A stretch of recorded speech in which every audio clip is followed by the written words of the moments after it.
এমন এক লোক আসবেন যিনি ইরান সহ বিভিন্ন দেশে ব্যাপক ধ্বংসযজ্ঞ চালাবে। তারপর ইমাম মাহদির আগমন হবে। আসসালামু আলাইকুম ওয়া রাহমাতুল্লাহি ওয়া বারাকাতুহু। ইরান সম্পর্কে 1400 বছর আগে মহানবী সাল্লাল্লাহু আলাইহি ওয়াসাল্লাম কি বলেছিলেন, এমন কিছু কি তিনি বলে গেছেন যা আজ আমরা বাস্তবে দেখতে পাচ্ছি। ইরানের সর্বোচ্চ নেতা আয়াতুল্লাহ খামেনি বলেছেন, মুসলিম উম্মার ঐক্যই আমাদের সবচেয়ে বড় শক্তি। আমরা বিভক্ত হয়ে গেলে শত্রুরা আমাদের দুর্বল করে ফেলবে। শহীদ মোতাহারি রহমতুল্লাহি আলাই বলেছেন, ইরানের ইতিহাস ইসলামের ইতিহাস থেকে আলাদা নয়। আমরা মুসলিম, তারপরে আমরা ইরানি, আমাদের পরিচয় ইসলাম। ইমাম খোমেনি বলেছেন, ইসলাম আমাদের শিখিয়েছে আমরা সবাই ভাই ভাই। আরব অনারবদের ভেদাভেদ ইসলামে নেই। তাকওয়াই একমাত্র চাবিকাঠি। ইরানের তেল ও গ্যাস সম্পদ বিশ্বের অন্যতম বৃহৎ। এই সম্পদ কি শেষ জামানার সাথে সম্পর্কিত? হাদিসে ইমাম মাহদির শাসনামলের বৈশিষ্ট্য বর্ণিত হয়েছে।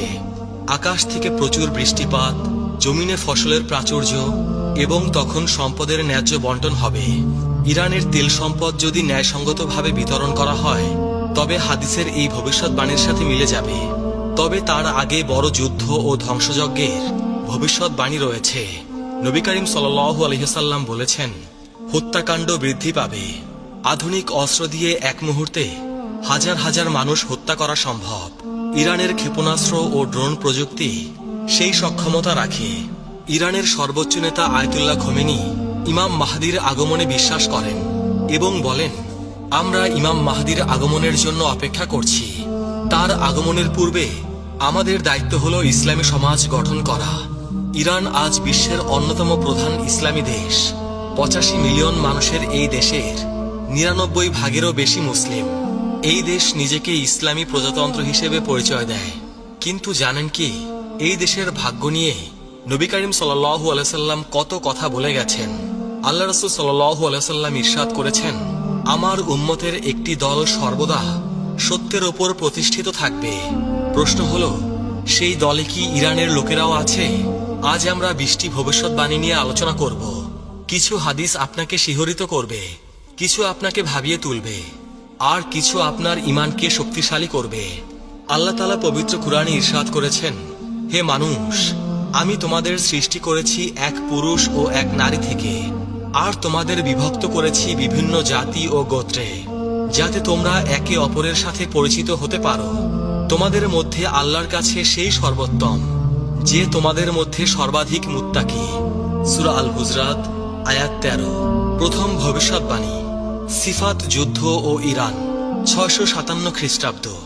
ইসলামের ইতিহাসের এক গুরুত্বপূর্ণ অধ্যায়, সিফাত যুদ্ধ। আলী রাদিয়াল্লাহু তাআলা আনহু ও মুয়াবিয়া রাদিয়াল্লাহু তাআলা আনহু এর মধ্যে এই যুদ্ধ সংগঠিত হয়। কিন্তু জানেন কি, এই যুদ্ধে ইরানীদের ভূমিকা কি ছিল?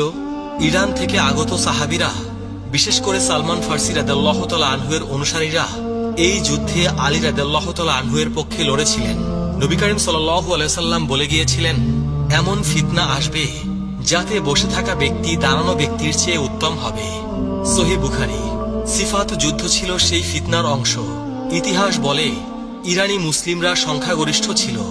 ইরানি মুসলিমরা ছিল আলী রাদিয়াল্লাহু তাআলা আনহু এর সমর্থক। যুদ্ধের পর একদল ইরানি আলী রাদিয়াল্লাহু তাআলা আনহু এর কাছে এসে বললেন, আমরা আপনার জন্য জান ও মাল কোরবান করতে প্রস্তুত। আলী রাদিয়াল্লাহু তাআলা আনহু তাদের দিকে তাকিয়ে বললেন, তোমরা সেই জাতির সন্তান যাদের সম্পর্কে মহানবী সাল্লাল্লাহু আলাইহি ওয়াসাল্লাম ভবিষ্যৎবাণী করেছিলেন। ইতিহাস সাক্ষ্য দেয়, ইরানি মুসলিমরা সবসময় সত্যের পক্ষে দাঁড়িয়েছে। 2. দ্বিতীয় ভবিষ্যৎবাণী, আধুনিক ইরানের ভবিষ্যৎ। এখন প্রশ্ন, আধুনিক ইরানের কি হবে? নবী করিম সাল্লাল্লাহু আলাইহি ওয়াসাল্লাম কি এ বিষয়ে কিছু বলে গেছেন? হয়তো সরাসরি বলেননি, কিন্তু একটি হাদিসে তিনি বলেছেন, আল্লাহ এই উম্মতের জন্য প্রতি 100 বছর পর এমন কাউকে পাঠাবেন যারা তাদের ধর্মকে সংস্কার করবে। আবু দাউদ। 1979 সালে ইরানে যে ইসলামী বিপ্লব ঘটেছিল, এই বিপ্লব কি মহানবী সাল্লাল্লাহু আলাইহি ওয়াসাল্লামের সেই হাদিসের উদাহরণ? অনেক বিশ্লেষক মনে করেন, এই বিপ্লব বিশ্বব্যাপী ইসলামী জাগরণের সূচনা করেছিল। আজকের ইরান একটি ইসলামী প্রজাতন্ত্র। ইরানের সর্বোচ্চ নেতা আয়াতুল্লাহ খামেনি। ইরানের পারমাণবিক কর্মসূচি আন্তর্জাতিক বিতর্কের কেন্দ্র। নবী করিম সাল্লাল্লাহু আলাইহি সাল্লাম আরো বলেছেন, শীঘ্রই বিভিন্ন জাতি তোমাদের বিরুদ্ধে একত্রিত হবে, যেমন খাদ্যের পাত্রের দিকে খাদকরা একত্রিত হয়। আবু দাউদ। ইরানের বিরুদ্ধে পাশ্চাত্যের নিষেধাজ্ঞা, ইসরায়েলের সাথে সংঘাত, এসব কি এই হাদিসের বাস্তবায়ন? এসব সম্ভবত এই হাদিসেরই বাস্তবায়ন। তৃতীয় ভবিষ্যৎবাণী, ইরানে ইসলামের বিস্তার। নবী করিম সাল্লাল্লাহু আলাইহি সাল্লাম বলেছেন, এই দিন সেখানে পৌঁছাবে যেখানে রাত ও দিন পৌঁছায়। মুসনাদে আহমদ। ইরান ছিল সেই অন্যতম দেশ যেখানে ইসলাম দ্রুত ছড়িয়ে পড়ে। 651 খ্রিস্টাব্দে সাসানিয়া সাম্রাজ্যের পতনের পর ইরানে ইসলামের বিস্তার শুরু হয়, কিন্তু এই বিস্তার সহজে হয়নি। উমাইয়া শাসনামলে ইরানীদের প্রতি বৈষম্যমূলক আচরণ করা হতো। তাদেরকে মাওয়ালি কিংবা কৃতদাস শ্রেণীর নাগরিক হিসেবে গণ্য করা হতো। হাজ্জাজ বিন ইউসুফ ফার্সি ভাষা ব্যবহার করা নিষিদ্ধ করে দিয়েছিলেন, কিন্তু ইরানীরা ধৈর্য ধারণ করে। তারা ইসলাম গ্রহণ করল, কিন্তু নিজেদের ভাষা ও সংস্কৃতি রক্ষা করল। ইতিহাসবিদ বার্নার্ড লুইস বলেছেন, ইরান প্রকৃতপক্ষে ইসলামী হয়েছিল, কিন্তু আরবীয় হয়নি। এই ভবিষ্যৎবাণী আজ সত্য হয়েছে। ইরানের জনসংখ্যার 99 ভাগেরও বেশি মুসলিম। চতুর্থ ভবিষ্যৎবাণী, শিয়া সুন্নি বিভাজন ও ইরান। একটি জটিল কিন্তু সত্য বিষয়। শিয়া সুন্নি বিভাজন। নবী করিম সাল্লাল্লাহু আলাইহি সাল্লাম কি এ বিষয়ে কিছু বলেছেন? তিনি বলেছেন, তোমরা অবশ্যই তোমাদের পূর্ববর্তীদের পথ অনুসরণ করবে। সহিহ বুখারী। এবং আরেকটি হাদিসে বলেছেন, আমার উম্মত 73 ফিরকায় বিভক্ত হবে। আবু দাউদ। 16শো শতাব্দীতে সাফাবি রাজবংশ ইরানে শিয়া ইসলামকে রাষ্ট্রধর্ম হিসেবে গ্রহণ করে। এর আগে ইরানে সুন্নি ইসলামী প্রধান ছিল। আজ ইরান বিশ্বের বৃহত্তম শিয়া মুসলিম দেশ। প্রায় 90 থেকে 95% মানুষ শিয়া ইসলামের অনুসারী। এক্ষেত্রে আমাদের দৃষ্টিভঙ্গি কি হওয়া উচিত? আমরা সবাই মুসলিম, আমাদের উচিত ঐক্য অটুট রাখা। পঞ্চম ভবিষ্যৎবাণী, জান্নাতে ফার্সি ভাষাভাষী মানুষের সংখ্যা। নবী করিম সাল্লাল্লাহু আলাইহি সাল্লাম বলেছেন, 4 ব্যক্তি জান্নাতবাসীদের নেতা, আমি, আলী, হামজা ও জাফর। তিরমিজি। এই জাফর কে? কেউ বলেন জাফর তায়ার, কেউ বলেন জাফর আল সাদিক। জাফর আল সাদিকের অনুসারীদের মধ্যে বহু ফার্সি বিদ্বান ছিলেন। তার ছাত্রদের মধ্যে আবু হানিফাও ছিলেন। আরেকটি হাদিসে নবী করিম সাল্লাল্লাহু আলাইহি সাল্লাম বলেছেন, জান্নাতে প্রবেশ করবে এমন লোক যাদের হৃদয় পাখির হৃদয়ের মতো হবে। সহিহ মুসলিম। এর ব্যাখ্যায় বলা হয়েছে, তারা হবে নির্ভীক ও আল্লাহর ওপর ভরসাকারী লোক। ইরানি মুসলিমরা ইসলামের জন্য জীবন দিতে কখনোই পিছুপা হয়নি। খোরাসানের মুজাহিদ, কারবালার শহীদ, ইরান ইরাক যুদ্ধের শহীদ সবাই জান্নাতের আশায় জীবন দিয়েছেন। ষষ্ঠ ভবিষ্যৎবাণী, ফার্সি ভাষায় কুরআন তিলাওয়াত। এক ফার্সি ব্যক্তি আরবি জানতেন না। তিনি কাঁদতে কাঁদতে নবী করিম সাল্লাল্লাহু আলাইহি সাল্লামের কাছে আরজ করলেন, ইয়া রাসূলুল্লাহ, আমি আরবি বুঝি না, আমি আমার ভাষায় আল্লাহর প্রশংসা করতে চাই। নবী করিম সাল্লাল্লাহু আলাইহি সাল্লাম চুপ করে রইলেন। তখন জিবরাইল আলাইহিস সালাম এসে বললেন, আল্লাহ বলেছেন, প্রতিটি জাতি তাদের নিজস্ব ভাষায় আমার ইবাদত করতে পারে। হাদিসে এসেছে, কিয়ামতের দিন আল্লাহর কাছে সবচেয়ে প্রিয় শব্দ হল সেই ইমামের কণ্ঠস্বর যিনি সুন্দর কণ্ঠে বলেন, আল্লাহুম্মা রব্বানা লাকাল হামদ। মুসনাদে আহমদ। ইতিহাস বলে, ইসলামের 2য় শতাব্দীতে ফার্সি ভাষায় কুরআনের অনুবাদ ও তাফসির রচিত হতে শুরু করে। সামানি রাজবংশের সময় ফার্সি ভাষায় প্রথম পূর্ণাঙ্গ কুরআন অনুবাদ সম্পন্ন হয়। সপ্তম ভবিষ্যৎবাণী, ফার্সি বিদ্বানদের আবির্ভাব।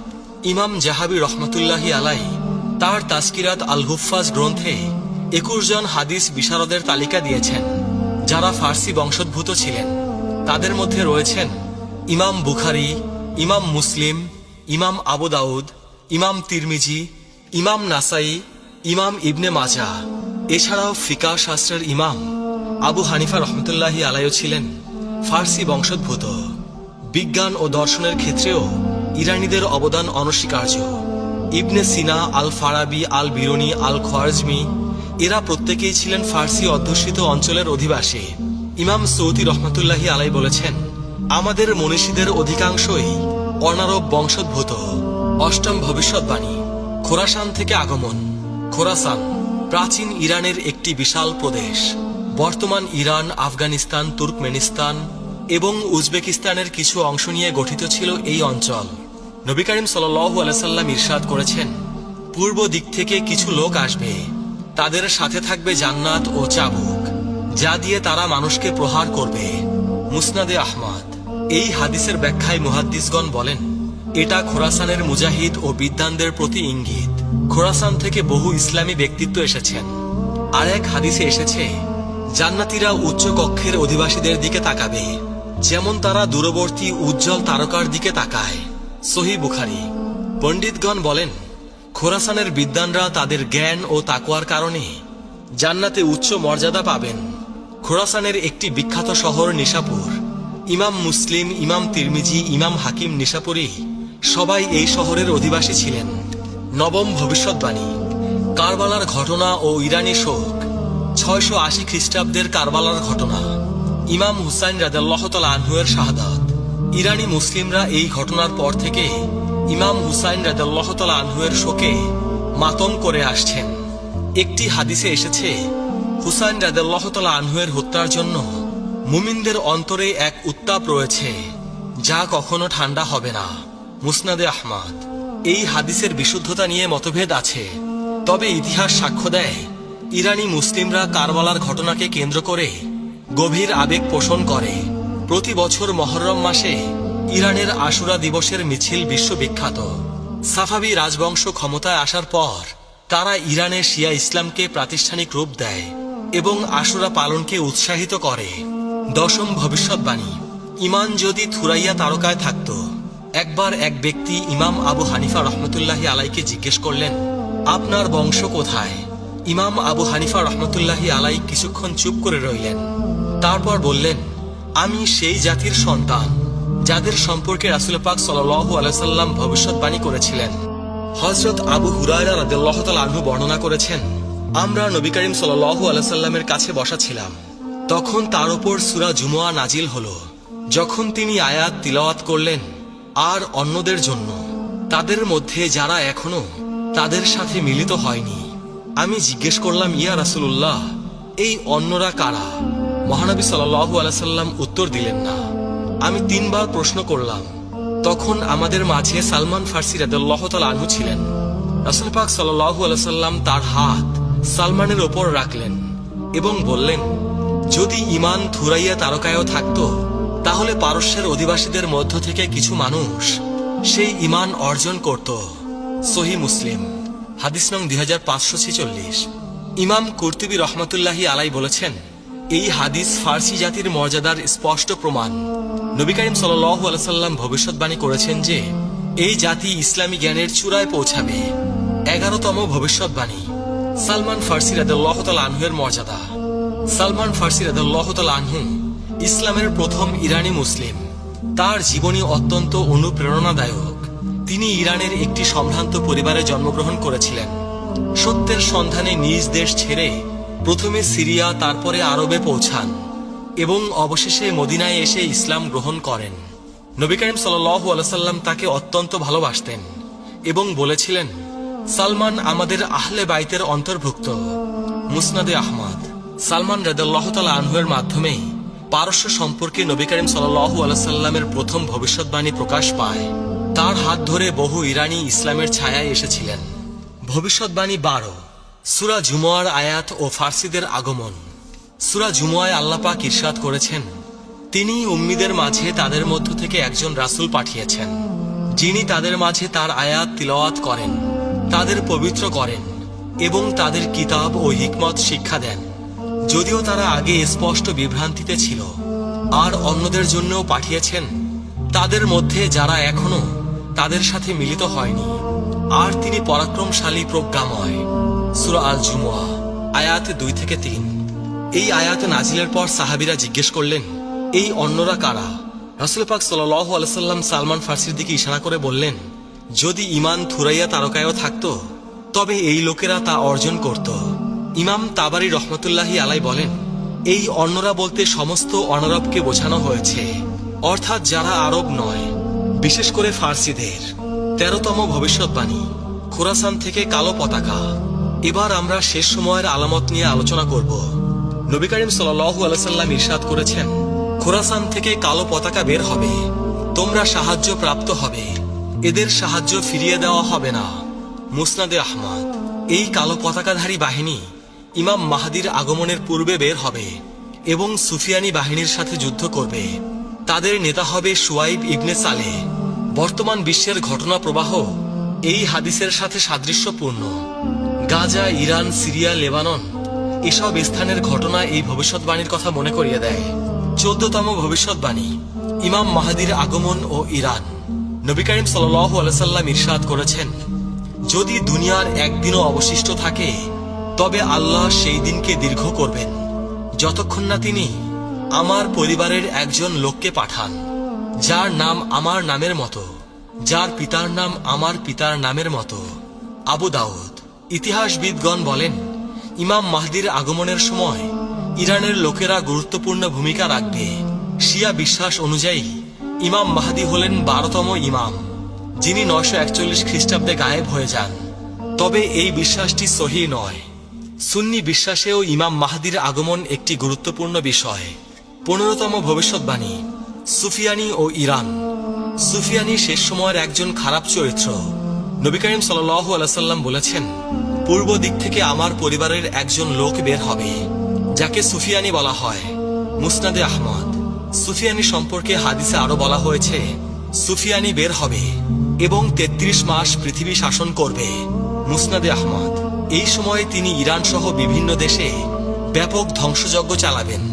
তারপর ইমাম মাহদির আগমন হবে এবং তিনি সুফিয়ানির বিরুদ্ধে যুদ্ধ ঘোষণা করবেন। ইরানের ইতিহাসে সুফিয়ানির মতো অনেক শাসক এসেছে, যেমন মঙ্গল আক্রমণ, তিমুরলংয়ের আক্রমণ। ভবিষ্যৎবাণী 16, দাজ্জাল ও ইরান। দাজ্জাল শেষ সময়ের সবচেয়ে বড় ফিতনা।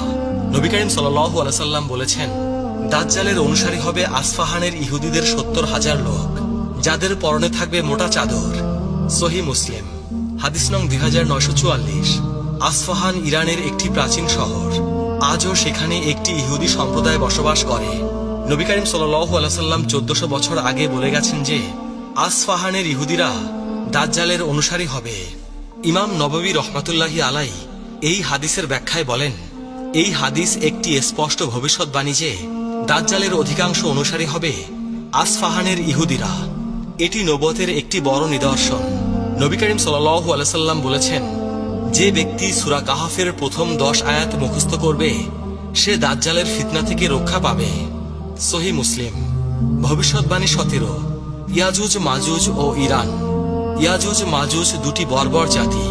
আল্লাহ তাআলা কুরআনে বলেন, অবশেষে যখন ইয়াজুজ ও মাজুজকে খুলে দেওয়া হবে এবং তারা প্রতিটি উচ্চ স্থান থেকে ছুটে আসবে।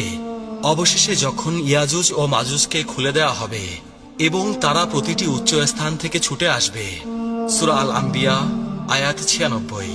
হাদিসে এসেছে, ইয়াজুজ মাজুজ বের হবে খোরাসানের দিক থেকে। তারা এত বেশি সংখ্যক হবে যে তাদের সামনে কোনো কিছুই টিকতে পারবে না।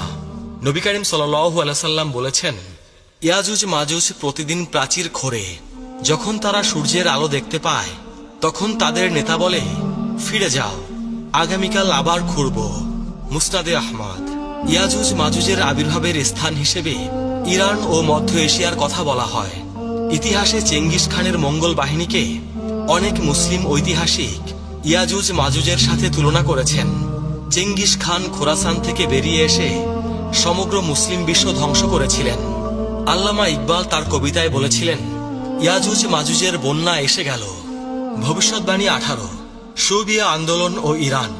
শৌবিয়া আন্দোলন 8ম-9ম শতাব্দীর একটি সাংস্কৃতিক আন্দোলন, যা আরব ও অনারবদের মধ্যে সমতা দাবি করে। এর নেতৃত্বে ছিল ইরানি মুসলিমরা। নবী করিম সাল্লাল্লাহু আলাইহি সাল্লাম বলেছেন, আরবদের কোনো অনারবদের ওপর শ্রেষ্ঠত্ব নেই, আবার অনারবদেরও কোনো আরবের ওপর শ্রেষ্ঠত্ব নেই তাকওয়া ছাড়া। মুসনাদে আহমদ। এই হাদিস শৌবিয়া আন্দোলনের মূল দাবির সাথে মিলে যায়। শৌবিয়ারা মনে করত ইসলাম সব জাতিকে সমান মর্যাদা দিয়েছে। শৌবিয়া আন্দোলনের ফলে ফার্সি ভাষা ও সংস্কৃতির পুনর্জাগরণ ঘটে। ফারদৌসির শাহনামা, রুদাকির কবিতা এসব এই আন্দোলনের ফল। আজকে আমরা কয়েকটি ভবিষ্যৎবাণী নিয়ে আলোচনা করলাম। কিছু ভবিষ্যৎবাণী স্পষ্ট, কিছু রহস্যময়, কিছু বর্তমান ঘটনার সাথে মিলে যায়। মনে